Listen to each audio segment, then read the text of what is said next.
And I get it. I love it. I understand all the hype. This is one of those books that reminds you why it's so fun to read fiction. And also, what a cute cover. And there's a cat over here. I truly hope the cat is gonna be in the story because I love to read anything with cats. I feel like I am falling out of love with romance. At least there's romance books that are very fluffy, very steamy. Hello, I'm Stacy and welcome back to my channel where I do all things bookish content. It is a new month, so it's only fitting that I do a TBR for the month of April. I consider myself a slow to average reader, but I'm still going to pick an ambitious TBR, at least ambitious according to my standards, and that is a TBR of 8 books. So these are the 8 books that I hope to read by the end of April. First up is Tomorrow and Tomorrow and Tomorrow. And I picked this one up because I've heard so much about it and everything has been so overwhelmingly positive. I've actually started this one and so far I am 88% in. I don't know if you can see it on the screen, but if you can, it does say that I am 88% in. And I get it. I love it. I understand all the hype. This is one of those books that reminds you why it's so fun to read fiction. I mean, the writing is just so easy to get into and get lost in the story. The characters are so unique and different from one another, so you do feel like you're following basically an individual's life, and I love that. They feel real, they feel like they exist, and I always love that. Another thing that I love is that this is set in a world that is not so different from current day.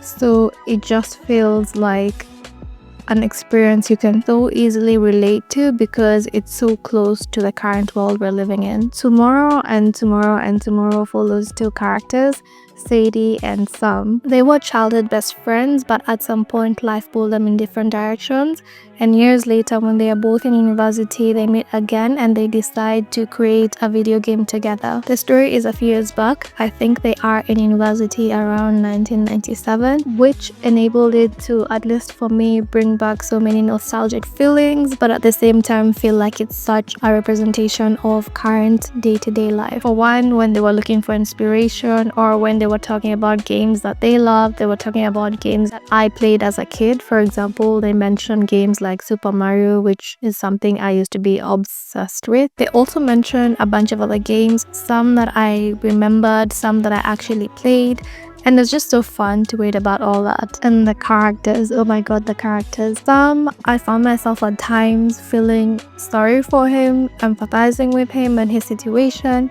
At times I thought he was so manipulative and exploitative. At times I was like very confused about how to feel about him, and I just love that because of how nuanced the character is. They're not so perfect and they're not so bad either. They're just a combination of their choices, which is just something that is so human and relatable. My experience reading this is that I genuinely do not know what's going to happen next. I don't know where the story is going to go. It's all very interesting, but I have no clue how things are going to unfold, and that just makes it so interesting to read that it captures my attention throughout and it's not predictable, so it's that much more exciting because I want to find out what happens next. If I could, I think I'll end up reading this 6 stars because so far that's how much I like it. And other than books like On Earth We're Briefly Gorgeous and The 7 Husbands of Evelyn Hugo, I don't know if there's another book so far in my reading journey that has just made me feel the way this book is making me feel. If you're curious about my thoughts when I finally finish this book, stay tuned for a reading vlog that is coming out soon.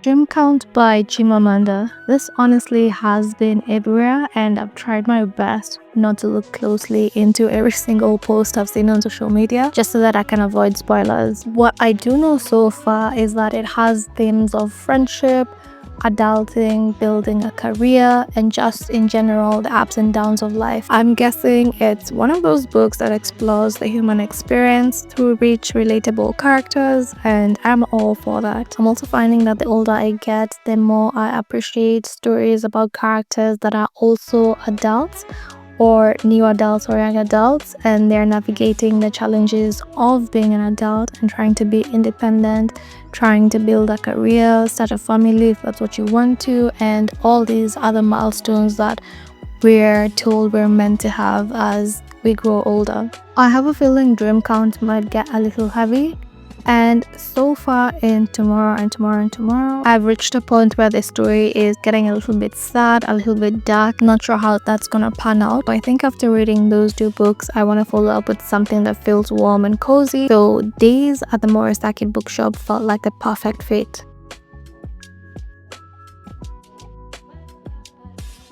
This book seems to have everything that a bookish person would love.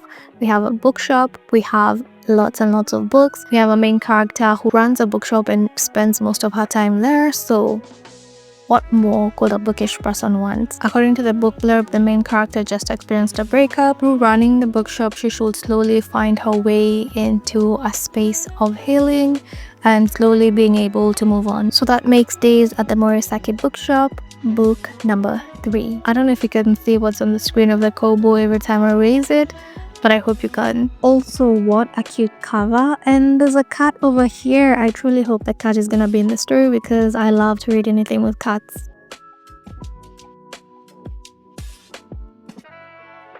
The perks of being a wallflower.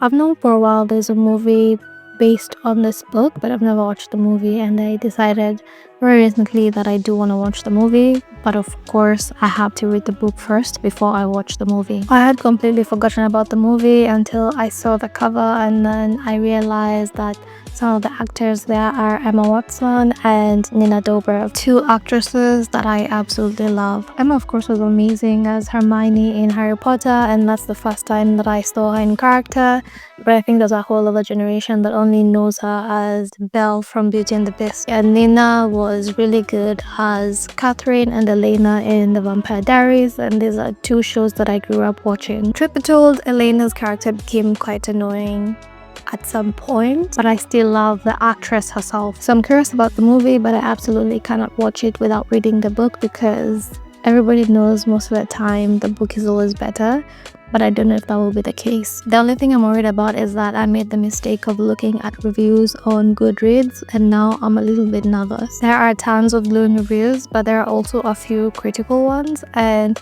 I fear the negative reviews may influence how I perceive the book before I even read it, but I hope that will not be the case.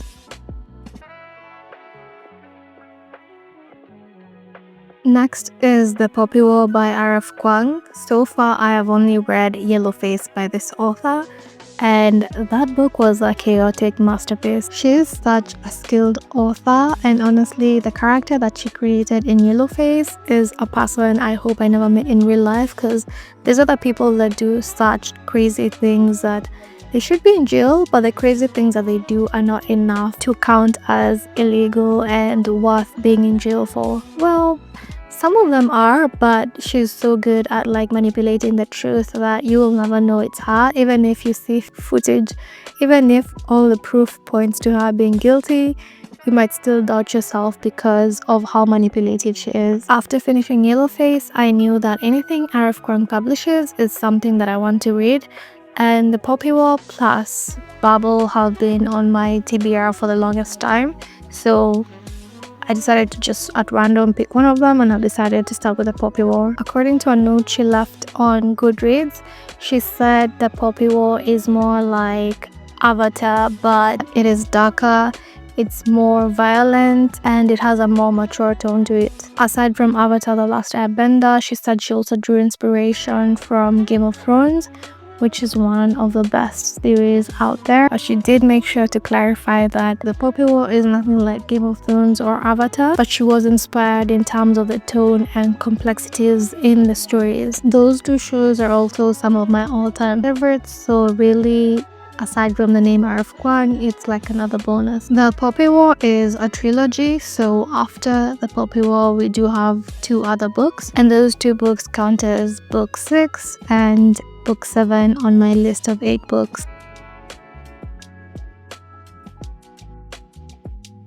And finally, the last book that I plan on reading this month is Deep End by Ali Hazelwood. As I say this, I'm not sure that I'm gonna end up reading it, but maybe I will, only because I feel like I am falling out of love with romance. At least these romance books that are very fluffy, very steamy, and just centered on romance as the main plot point and nothing else. They have been leaving me feeling a bit empty, and I feel like I'm not gaining that much by reading them. So this one is a maybe, but it will still remain as the 8th book. After all that intensity of the Poppy War, I think I'm gonna need something that I can read without using any kind of brain power or just using minimal brain power. So I hope I'll enjoy Deep End, but if I don't, I'll just DNF it and start coming to terms with the fact that maybe romance is not really my genre.